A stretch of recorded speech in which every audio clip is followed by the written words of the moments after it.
We'll pick up where we left off last time. We started, well, I wrote down an example and we didn't do it.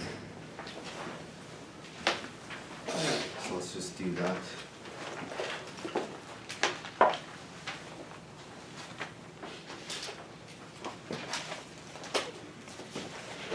believe this was it. So we're on parametric equations and doing calculus with them. We're at x of t is equal to t squared minus t plus 2.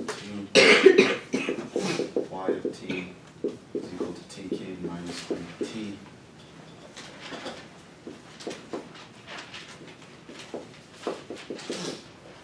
So to find dy dx, find the second derivative.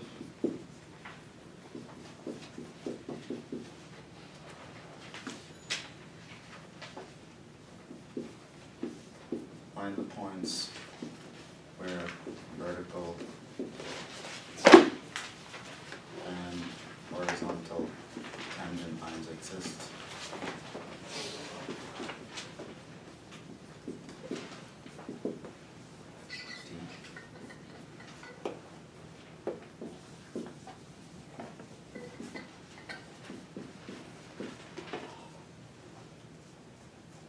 That's about 1 is the slope of 3. And find the equation of the tangent line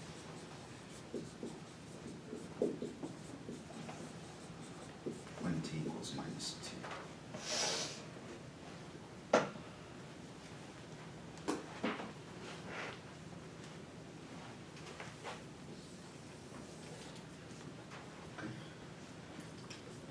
So hopefully you guys read over that and at least try to attempt it. Let's actually see how it's done. So how did we find dy dx? What was the formula? The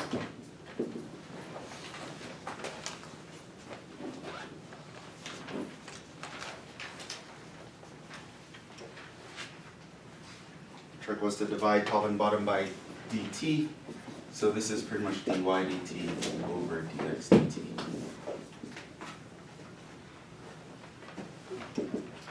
So is that in the top?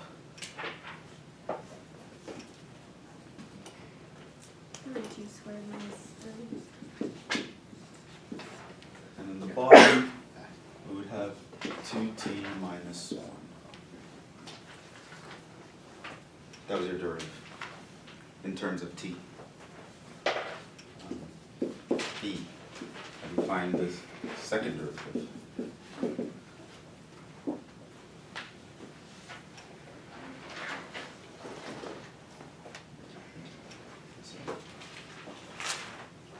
Just sort of emphasize the formula so that you can remember it. The trick is the Leibniz notation is so versatile, you can kind of treat it like a fraction. You can divide by it. So what I did was I divided by dt. And I created the derivatives in the top and bottom.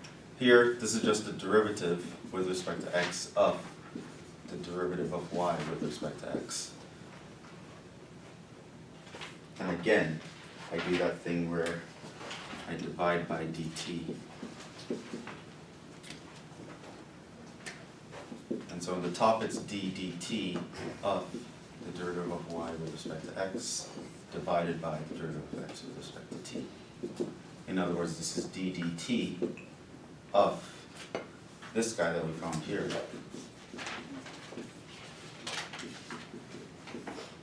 Divided by the derivative of t with respect, derivative of x with respect to t.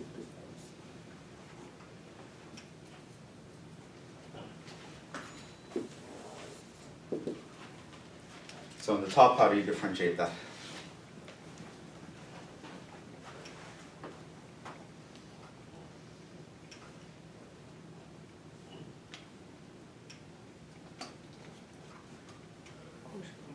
Quotient rule. Right, we have to remember these things. Okay, so it's going to be the bottom times the derivative of the top minus top times the derivative of the bottom over squared.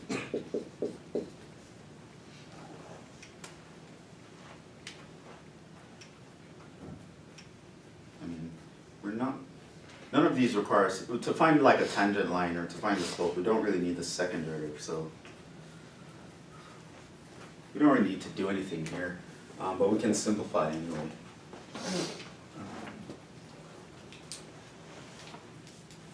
So what would this be? 12t squared minus 6t minus 6t squared plus 6.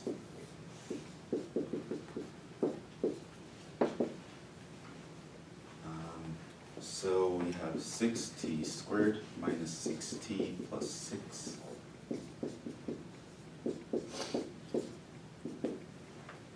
And yeah, nothing, we can't really do anything here.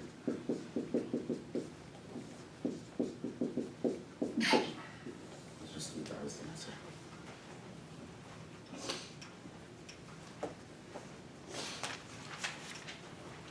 So let's move on to C.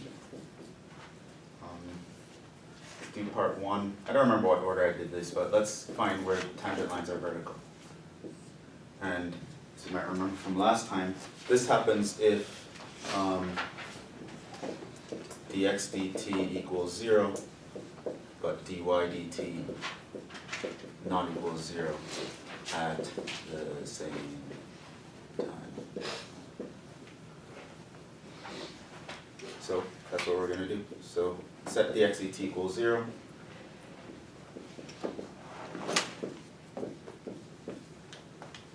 That would mean, where's my dx dt? 2t minus 1. 2t minus 1 equals 0, so my t would be a half.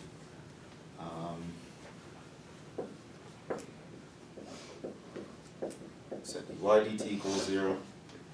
dy dt was 3t squared minus 3 equals 0.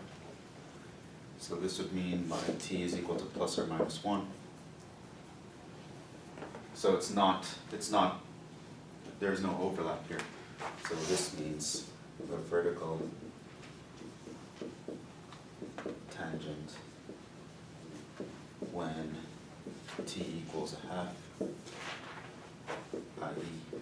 at the point. So they asked us for a point, so we're going to use it, the xy coordinates.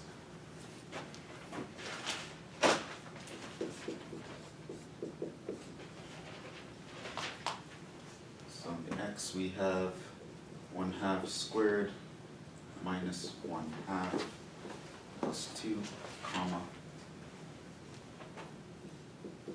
1/2 cubed minus 3 times 1/2.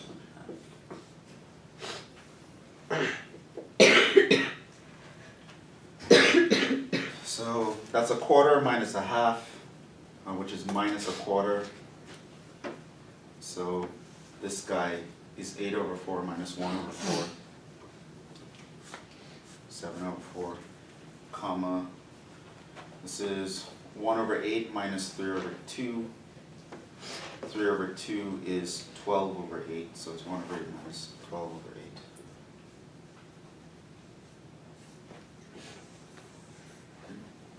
So that's the point. So at that point on our curve, we will have a vertical tangent line. So if dy dt and dx dt are the same, there's no vertical tangent, or? No, use L'Hopital's rule. Oh. So that's like you approaching the limit of this as both the top and bottom approach 0. So use L'Hopital's rule, and whatever that answer gives you, that would be the definition. That would how you would define this tangent line, the slope. I mean, there should be problems in the homework like that.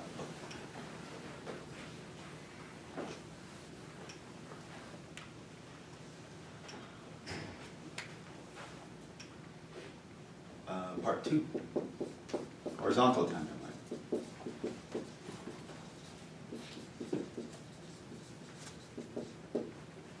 And this is when your dy dt equals 0.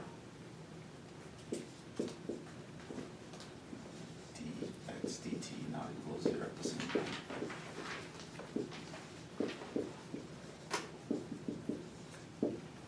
So this means, we actually already found this. This means that the t is equal to plus or minus 1. So there are 3 points where we have a horizontal tangent line. That's where the derivative is 0, because the numerator of the derivative fraction is 0. And so this means x comma y is equal to, so here I'm doing for t equals 1. Plug in 1 for the x, 1 squared minus 1 plus 2, comma 1 cubed minus 3 times 1. So that's just 2 comma minus 2 is one of the points. And xy equals t equals minus 1. Minus 1 squared minus a minus 1 plus 2, comma, minus 1 cubed, minus 3 times minus 1. It's plus 1 plus 2. I think that's 4. I mean, it's Calc 2, so it's been a while, but this is minus 1 plus 3. I think that's a plus 2.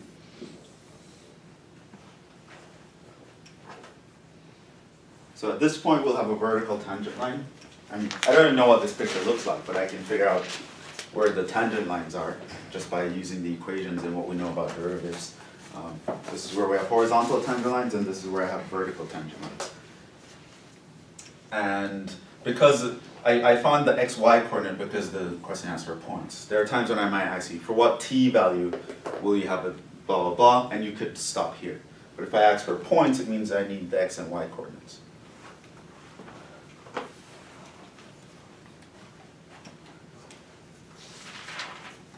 What about part D? How would you do part D?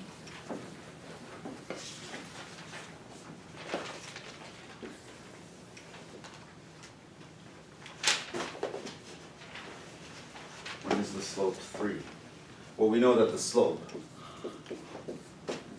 is just another name for what? The derivative. So this means we want when the slope is 3 is when dy dx is 3. And I erased that. What was it? 3t minus 3 over... 3t squared? Oh, yeah, sorry. Minus 3? Yeah. Over? 2t minus 1. So we have to solve that equation for t. So this means that 6t minus 3 equals 3t squared minus 3. Can add 3 to both sides, and so I just have 3t squared minus 6t equals 0, so 3t and t minus 2 equals 0, so my t is 0, or my t is 2. And I'll stop there. Ask me for when. Not the point, so I'll stop with the t, which usually represents time.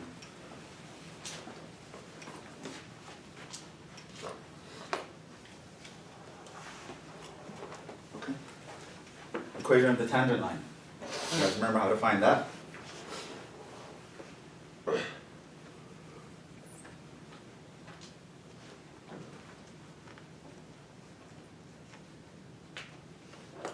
How do you find the equation of a tangent line? Just take your derivative and find it at that point. Right. It's just a straight line, y equals m times x minus x1, but this, the m, is the derivative evaluated at the point.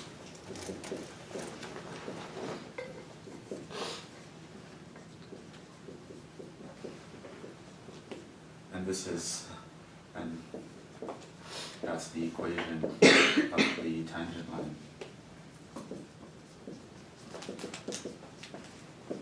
At x1, y.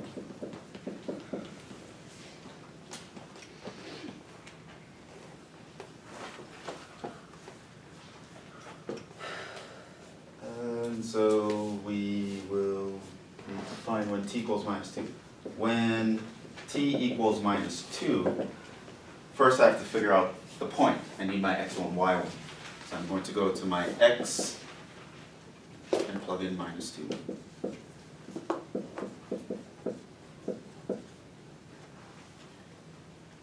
So this would be +2, +2, that's +4, +4, so that's 8. And my y would be -2 cubed minus 3 times -2. So that is -8 plus 6, that's -2. So this means that x1, y1 is equal to 8 comma -2. I can also find my m, which is going to be dy dx evaluated when t is -2. So that is going to be, what's this, 3t squared minus 3 over 2t minus 1 when t is -2. So it's 3 times -2 squared minus 3 over 2 times -2 minus 1. That's 4, 3 times 4 is 12, minus 3 it's 9 over -4 minus 1 is -5. So your m is -9 over 5. And therefore we can find the equation of the tangent.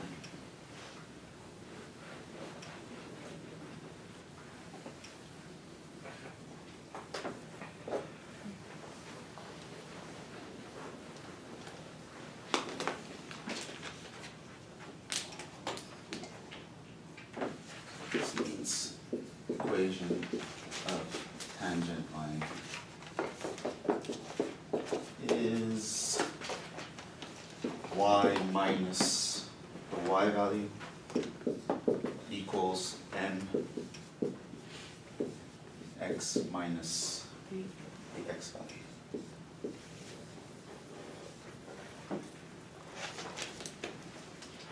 So that wasn't so bad. We basically went through one of the standard problems from Calculus 1, where we're finding tangent lines and where they're horizontal and all that stuff. Difference is our function was described as a parametric curve instead of just a regular curve that we're used to. But once you find the formulas use the formulas for dy, dx, and for the second derivative, you can kind of figure out how to do everything else. It's just that sometimes you have to translate things by first going through a t value to get to your x and y.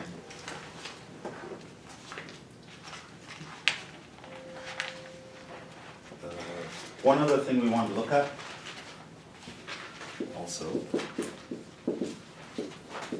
arclength. This is a very small section and it's going to be small here. But there are a lot of things that we want to be able to do with parametric equations that we already know how to do with regular functions. And finding arclength is one of them. It's a very important thing to be able to find arclength. And so turns out that the translation to figure out arclength is not that difficult. It's actually the same idea. So you can have a curve between A and B, and you just break it up into small little straight lines,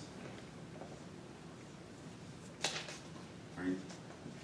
And then you figure out how to find the length of one line. L for, say, line 1 will be, and here's where we start to use the calculus, start to use our delta x's and delta y's and all that stuff. So it's going to be the radical of the change in x squared plus the change in y squared. That's by Pythagoras' theorem.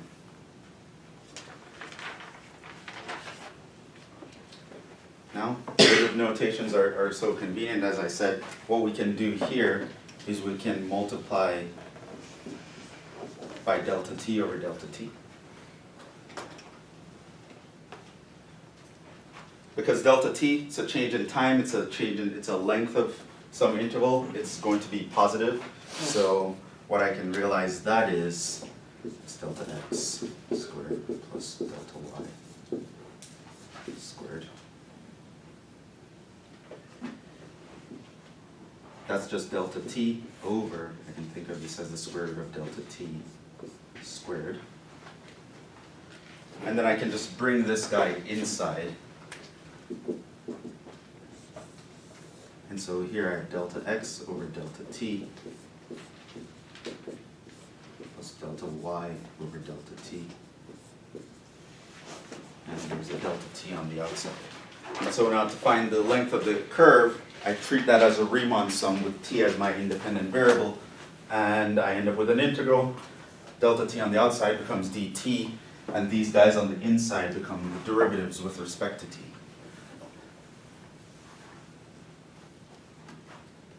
This means the length of the line is going to be the integral from a to b. And these are, in terms of the t values, of the square root of x prime of t squared plus y prime of t squared. And that gives you the arc length formula translated for parametric equations.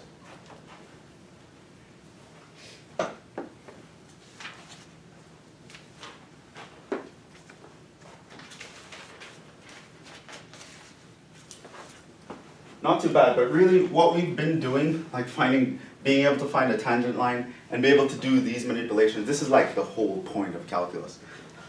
It's not really, it's more important than knowing how to differentiate x squared. The fact that you can do manipulations like this is kind of what makes calculus super useful. The idea of the infinitesimal. And you can use that to figure out all sorts of nice formulas for things. Let's see. Do I have an example? Yes, I have an example. Just one example, because they all use this formula, so there's not really much to do here. For example, a curve is given by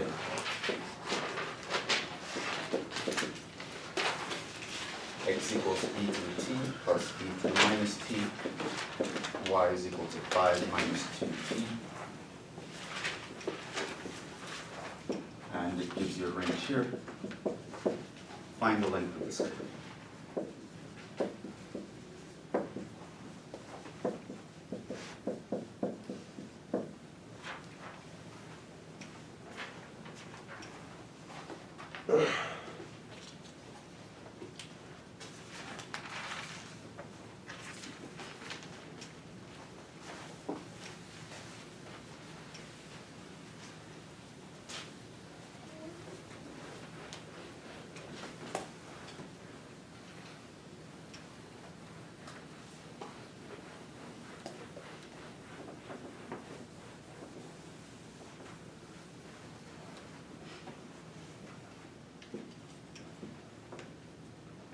So basically here, find x prime with respect to t.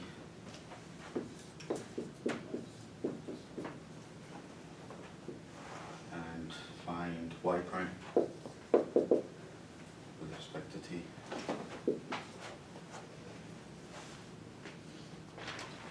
And so now, the length of our curve, which by the way, in the future they usually talk about this as use it s, but I prefer to use L at this point. From 0 to 3 of the radical of x prime squared plus y prime squared.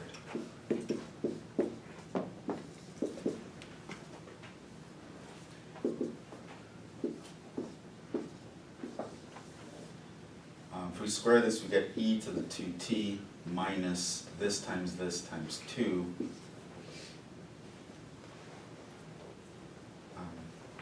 plus e to the minus 2t plus 4.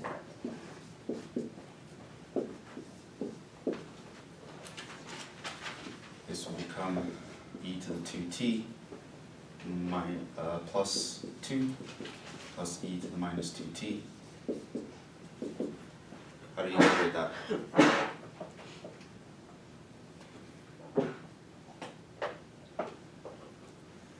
How do you get minus 2? We have e to the 2t minus 2. That's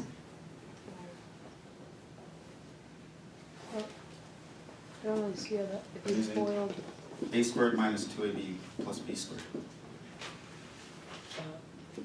If I take this times this, it's e to the t times e to the minus t. You just get e to the 0, which is 1. So the e's die, and it's the minus 2 is left. Anyway, so now we're here. How do we integrate this?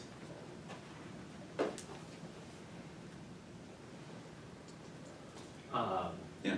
You can recognize that from before when we did the difference of the two, this would Yeah. be e to the t plus e to the negative t. See that these are almost the same. The difference is really the middle sign. So really that this guy is e to the t plus e to the minus t squared dt, because this is, which is the absolute values of e to the t minus e to the minus t dt. But that's positive on the interval 0 to 1, so we can drop the absolute value signs.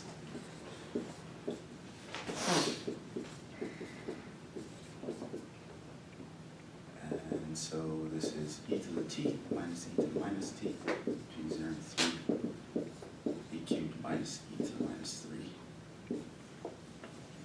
That's it.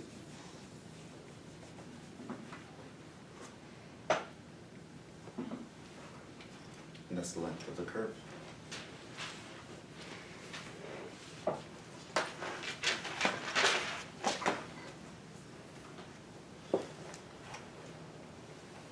Now,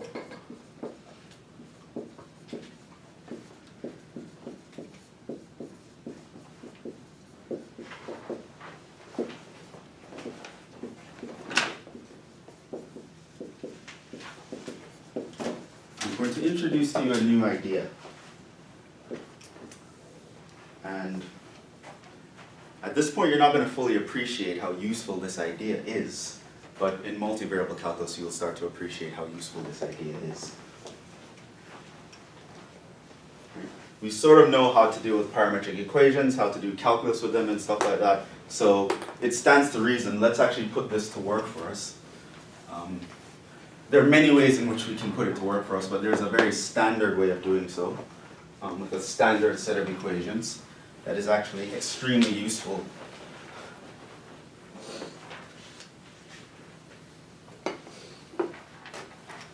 And the idea is we're going to use some parametric equations to develop a whole new coordinate system, a whole new way of looking at the xy plane. We call these polar coordinates.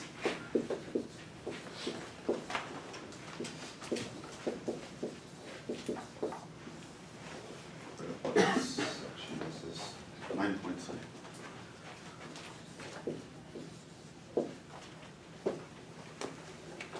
So we're down to 9.2, so the homework for that is due tomorrow.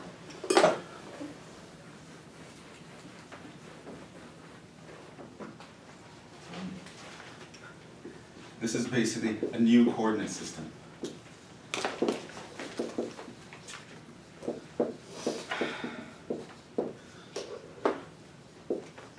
We will look at a new way. After all, what is a coordinate system? It's just a way to locate points.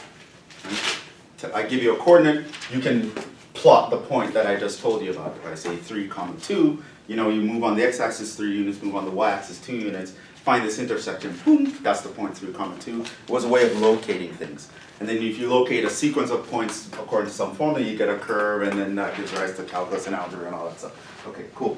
So we can develop a new coordinate system by looking at a new way to locate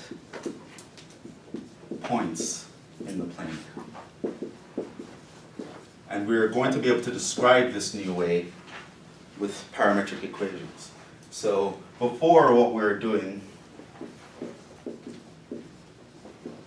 was the so-called rectangular coordinate system.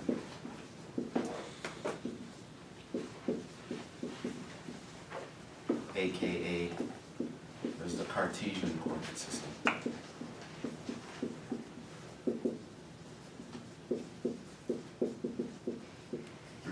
In this coordinate system, you had an x-axis and a y-axis, and if you can tell me some distance on the x-axis from the origin and some other distance on the y-axis from the origin, I could, using those two bits of information, locate a point.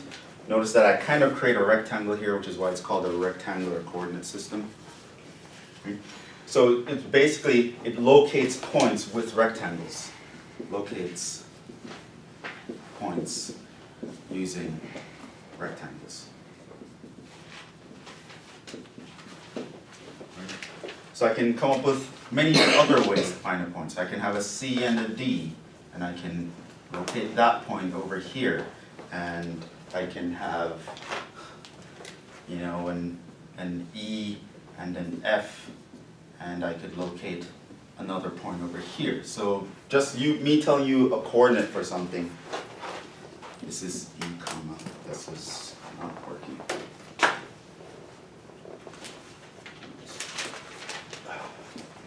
So this is E comma F, and this guy is A comma B, and this guy here is C comma D, right? So that's one way to look at the world. We can look at the world in terms of rectangles. Tell me the length and the width of some rectangle. I can use that information to locate a point in the XY plane. Okay. So here's an idea. What if we want to use circles instead of rectangles?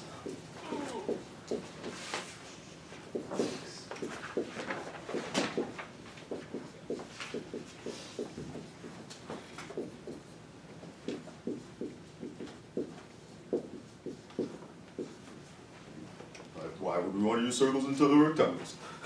Well, dealing with a circle is it has issues dealing with circles in a rectangular coordinate system. For one, the equation of a circle in a rectangular coordinate system is not a function. That's for one. So if I need to solve for a y, I get a plus or a minus, I get a radical, and you might not realize it now, but in multivariable calculus you realize that that's going to cause you a lot of issues. So we sort of want to deal with a universe where the circles are the main way we construct things. So instead of having this nasty function with pluses and minuses and radicals, we have something that's very nice that we can describe in terms of constants because it's developed on the circle to begin with. So the idea is here, in the xy plane, if I have a point, I want to locate that point in terms of the circle that that point lies on that's centered at the origin, and the radius from the origin to hit that point. So if you give me a radius of a circle and you tell me the angle of that radius, I can locate a point that way. Right? Tell me it's on the circle of radius 3 and it makes an angle of 60 degrees with the x-axis, I can locate that point. Right? And if you can tell me some other point, and I can say, well, I can locate that point for you too. Just pretend that it lies on this circle, centered at the origin, with a different radius, and that's the angle. Right? So literally any point in the plane, I can tell you an angle, and I can tell you a distance from the origin, and I will be able to locate that point on the plane. So now the question is, how can I describe this coordinate system? This one that's based on circles instead of rectangles. And of course, this brings us back to trig and SOHCAHTOA. So if I have a point here, and I know the angle here, what we kind of do is we start to put in a right triangle in here.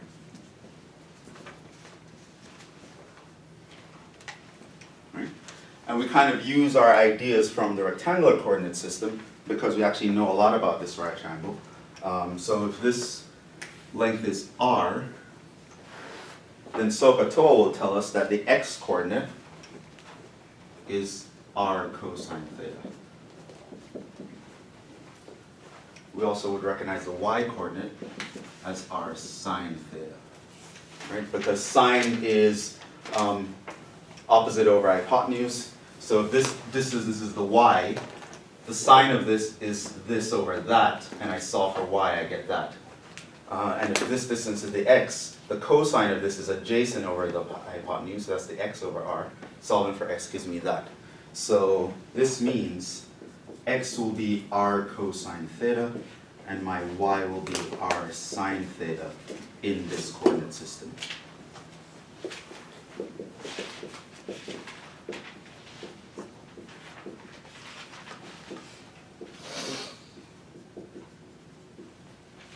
So I've just described x and y in terms of other variables. I've just created a set of parametric equations that describe x and y.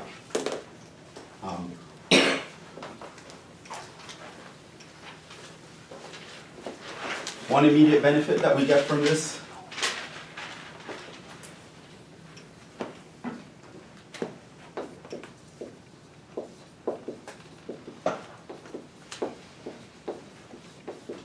if I take x squared and I add it to y squared, the result is r squared. So I go from a universe where I'm dealing with a sum of squares to a universe where I'm only dealing with one single square. And so if I ever have to take a radical of something like this one will be a very nice one, that one will be very ugly.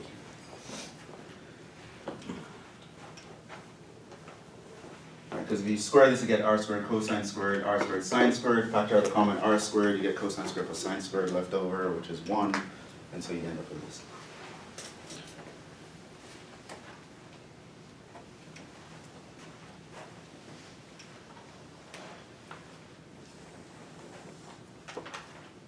So, i.e., the polar coordinate system.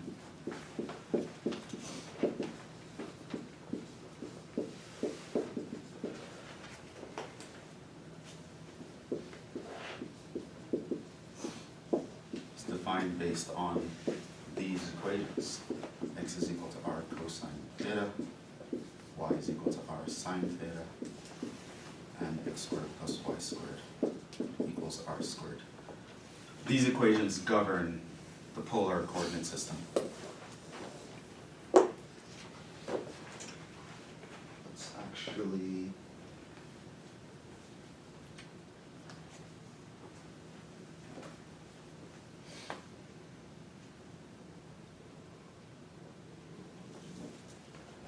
do some form. Well, we don't have much time.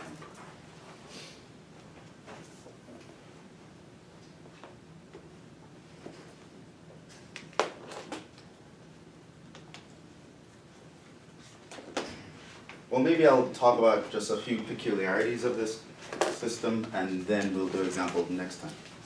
Well, there's one main peculiarity.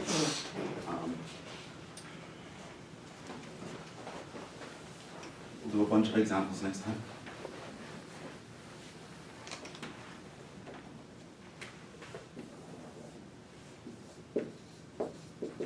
One big difference.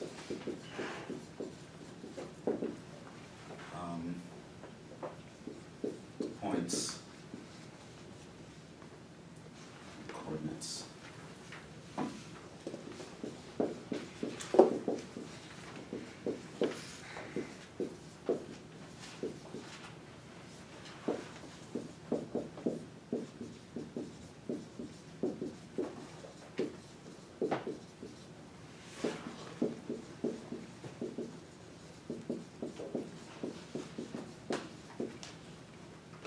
Now, if I'm in the rectangular coordinate system and I tell you the point 2, 3, there's literally only one point in the entire xy plane that will have that address, and at the same time, once I change the 2 and the 3, I will end up with a different location. This is not true for polar coordinates, in fact, and it's because of the fact that a circle can loop around.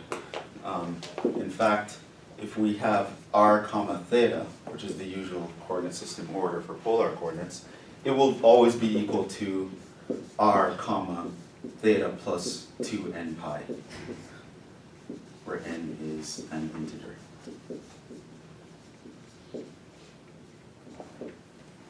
So if you're locating this point, and you know that that's your theta, you can just increase your theta by 2 pi, and you'll still be able to locate the same point. So there is an infinite number of ways to talk about one location.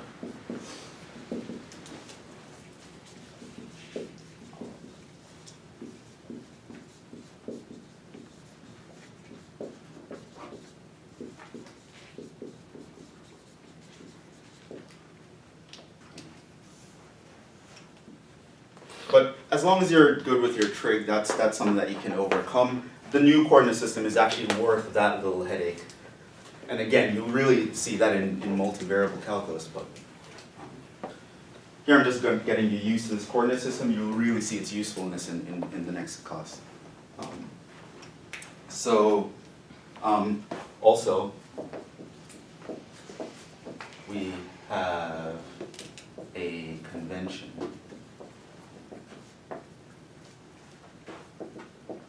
for negative r. So there's the idea of your r becoming negative, but it's a distance, so it's kind of weird. What does it mean to think of a negative distance? Basically, you think of this as the negative as indicating direction. So this is a distance r measured in exactly as in the opposite direction. So you think of it kind of like how on a number line negatives and positives are in the opposite direction. In the same way, you can think of a minus r, if you ever see it in a polar coordinate system, as just thinking of going in the other direction. So if I have something like,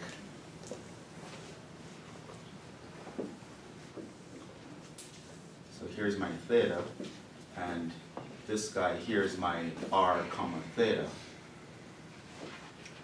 Then, if I want to talk about the point minus r comma theta, what that would look like is you go to the same angle theta, but instead of measuring towards that way, you go the literally 180 degrees in the other way.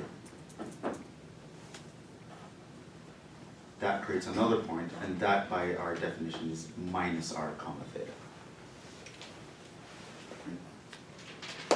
And you'll see that interpretation come in handy next time when we do some examples. But that's just some peculiarities that we have to deal with, but honestly, it's a price that's worth all the benefits that we'll get from using this coordinate system, and it's a price that you can just overcome with a knowledge of trig. So we'll stop there, we'll do a bunch of examples when we're using this coordinate system, and we'll pick up with that tomorrow. And the homework for 9.2 is due tomorrow. What sections are the quiz on? What is the quiz on? It will be everything up to last week.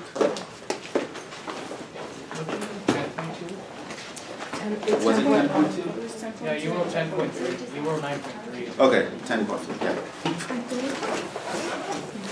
Maybe that's 9.3 or 10.3? 10.3. This is 10.2.